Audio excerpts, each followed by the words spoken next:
जियन मरण फल दशरथ पावा, अन्य अनेक अमल जस छावा। जियत राम विध बदन निहारा, राम विरह करे मरुन समारा। जीने और मरने का फल तो दशरथ जी ने ही पाया, जिनका निर्मल यश अनेकों ब्रह्मांडों में छा गया। जीते जीते रामचंद्र जी के चंद्रमा के समान मुख को देखा और श्री राम के विरह को निमित्त बनाकर अपना मरण सुधार लिया। शोक बिकल सब रोवहि रानी, रूपशील बल तेज बखानी। करहि बिलाप अनेक प्रकारा, परहि भूम तल बारहि बारा। सब रानियां शोक के मारे व्याकुल होकर रो रही हैं। वे राजा के रूपशील बल और तेज का बखान कर करके अनेक प्रकार से विलाप कर रही हैं और बार बार धरती पर गिर पड़ती हैं। विलपहि बिकल दासुर दासी, घर घर रदन करहि पुरवासी। अतयहु आज भानुकुल भानु, धर्म अवध गुण रूप निधानु। दास दासीगण व्याकुल होकर विलाप कर रहे हैं। नगर निवासी घर घर रो रहे हैं, कहते हैं कि आज धर्म की सीमा और गुण और रूप के भंडार, सूर्य कुल के सूर्य अस्त हो गया है। गारी सकल कैकेयी देही, नयन विहीन खीन जग जेही।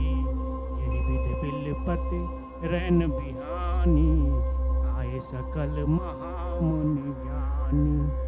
सब कैकेयी को गालियां देते हैं, जिसने संसार भर के बिना नेत्रों का अंधा कर दिया। इस प्रकार विलाप करते करते रात बीत गई। प्रातः काल सब बड़े बड़े ज्ञानी मुनि आए। तब वशिष्ठ मुनि समय समय कहीं अनेक इतिहास। शोक निवारहु सब ही कर निज विज्ञान प्रकाश। तब वशिष्ठ मुनि ने समय के अनुकूल अनेक इतिहास कहकर अपने विज्ञान के प्रकाश से सब शोक दूर किया। तेल नाव भरे नृपतनु राखा, दूत बोलाय बहुर असि भाषा। धावहु बेग भरत पहि जाहु, नृप सुधि कतहु कहु जनिकाहु। वशिष्ठ जी ने नाव में तेल भरवा कर राजा के शरीर को उसमें रखवा दिया। फिर दूतों को बुलवाकर उनसे ऐसा कहा, तुम लोग जल्दी दौड़कर भरत के पास जाओ। राजा का मृत्यु का समाचार कहीं किसी से न कहना। इतने कहो भरत सन जाई, गुरु बुलाए पठयो दो। सुनि मुनि आयो सुधावन धाये, चले बेग बरी बाज बुलाए। जाकर भरत से इतना ही कहना कि दोनों भाइयों को गुरु जी ने बुलवा भेजा है। मुनि की आज्ञा पाकर धावन दौड़े चले आएंगे। वे अपने वेग से उत्तम घोड़ों को भी चलाते हुए चलेंगे। अनुरथ अवध अरभ्यो तबते, कुशगुन होय भरत कहूँ तबते। देखहि रात भयानक सपना, जाग करहि कटि कोट कल्पना। जब से अयोध्या में अनर्थ प्रारंभ हुआ, तब से भरत जी को अपशकुन होने लगे। वे रात को भयंकर स्वप्न देखते और जागने पर करोड़ों तरह की बुरी बुरी कल्पनाएं किया करते थे। विप्र जवाहि देहि दिन दाना, शिव अभिषेक करहि विधि नाना। मांगहि हृदय महेश मनाई, कुशल मात पितु परिजन भाई। अनिष्ट शांति के लिए वे प्रतिदिन ब्राह्मणों को भोजन कराकर दान देते थे। अनेकों विधियों से रुद्राभिषेक करते थे। महादेव को हृदय में मनाकर उनसे माता पिता, कुटुंबी और भाइयों का कुशल क्षेम मांगते थे। यही विधि सोचत भरत मन धावन पहुँचे आई। गुर अनुशासन श्रवण सुन चले गणेश सुमनाई। भरत जी इस प्रकार मन में चिंता करते रहे थे और दूत आ पहुंचे। गुरु जी के आगे कानों में सुनते ही वे गणेश जी को मनाकर चल पड़े। चले समीर बेग है हाँ के नागत सरित सैल बन बाके।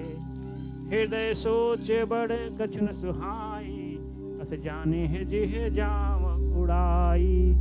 हवा के समान वेग वाले घोड़ों को हाँकते हुए वे विकट नदी पहाड़ और जंगलों को लांघते हुए चले। उनके हृदय में बड़ा सोच था, कुछ सुहाता ना था। मन में ऐसा सोचते थे कि उड़कर पहुंच जाऊं।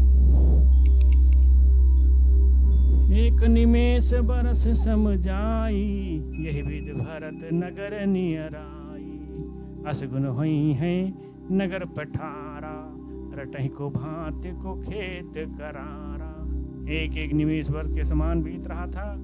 इस प्रकार भरत जी नगर के निकट पहुंचे। नगर में प्रवेश करते समय अपशकुन होने लगे। कौवे बुरी तरह बैठकर बुरी तरह से काँव काँव कर रहे हैं। खरसियार बोलहि प्रतिकूला सुन सुन होय भरत मन सूला।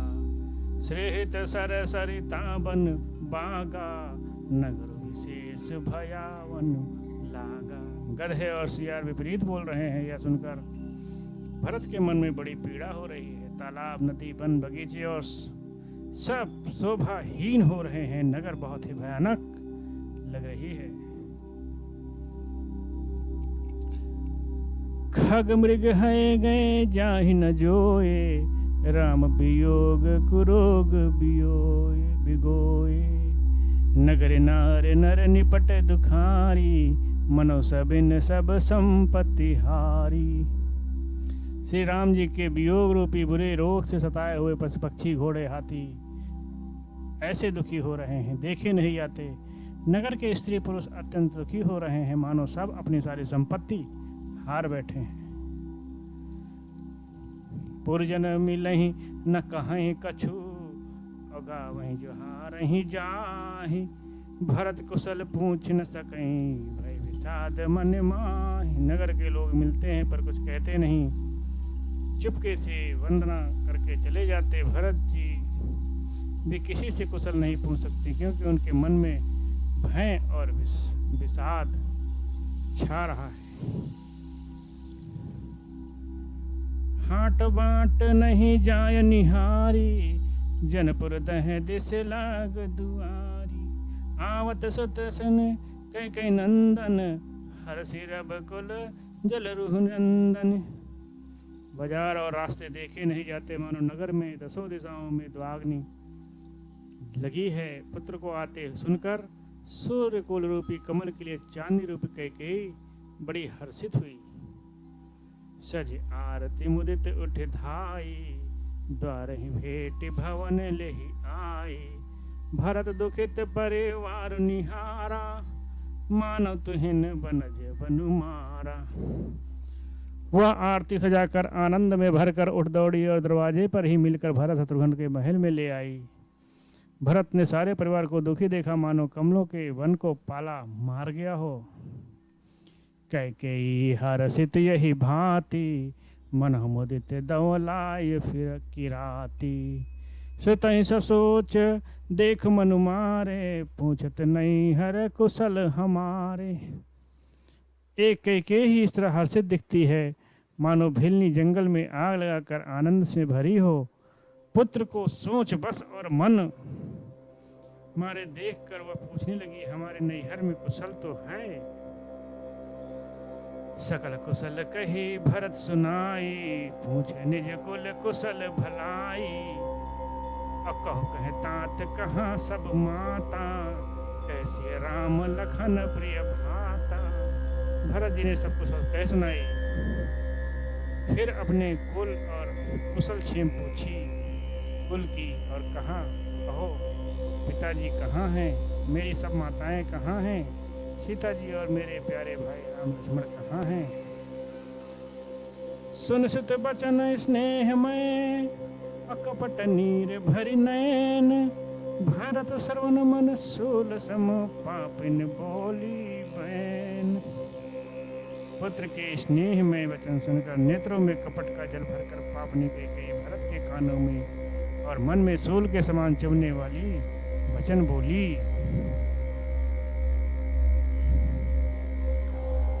तात बात में सकल संवारी भय मंत्र सहाय विचारी कछुक काज विद बीच बिगार्यो भूपत सुरपत पुर पग धार्यो।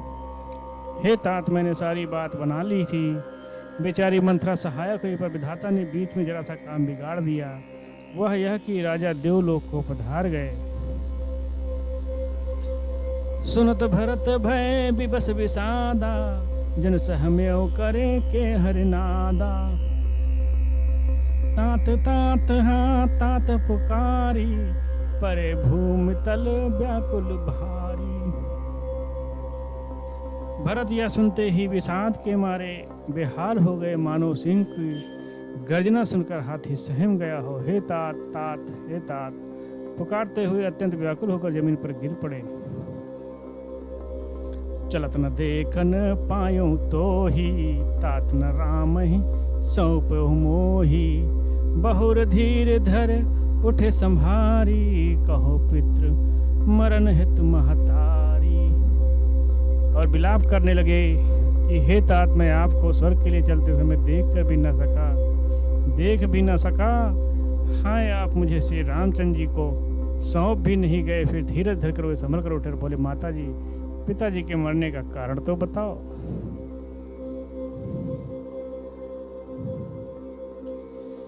सुन सुत बचन कहत कैकेयी मरु 5 जन माहुर देई। आदहु दे सब आपन करनी कुटिल कठोर मुदित मन बरनी।